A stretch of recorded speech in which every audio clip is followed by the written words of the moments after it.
কখনো ভেবে দেখেছেন যদি একদিন হঠাৎ আপনি নিজের শ্রাদ্ধে পৌঁছে যান? একজন ভদ্রলোক অফিসে অনেক রাত অবধি কাজ করতেন। প্রায় প্রতিদিনই তাকে ওভারটাইম করতে হতো।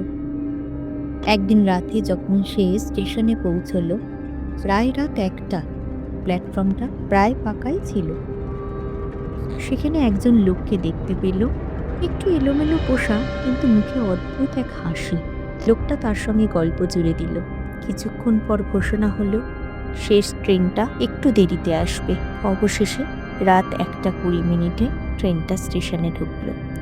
দুজনেই ট্রেনে উঠে পড়ল। ভেতরে খুব বেশি মানুষ ছিল না। হঠাৎ অচেনা লোকটা আরেকজনকে দেখে বলল, আরে তুই এখানে? তিনজনে গল্প করতে শুরু করলো। সবকিছু একবারে স্বাভাবিক ছিল। হঠাৎ তাদের মধ্যে একজন লোকটাকে জিজ্ঞাসা করলো, আপনি কিভাবে মারা গেলেন? সে অবাক হয়ে বলল, কি বলছেন?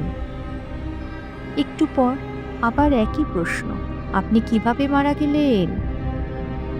এবার সে ভাবল লোকটা হয়তো নেশা করেছে। কিন্তু কিছুক্ষণ পর আবার তৃতীয়বার সেই একই প্রশ্ন, আপনি কিভাবে মারা গেলেন? এবার সে বিরক্ত হয়ে বলল, আমি মরবো কেন? ঠিক তখনই ট্রেনটা স্টেশনে এসে থামল। সে বিরক্ত হয়ে নেমে পড়ল। বাড়িতে গিয়ে সে এতটাই ক্লান্ত যে রাত্রে খাবারটুকুও সে খেল না, সোজা ঘুমিয়ে পড়ল।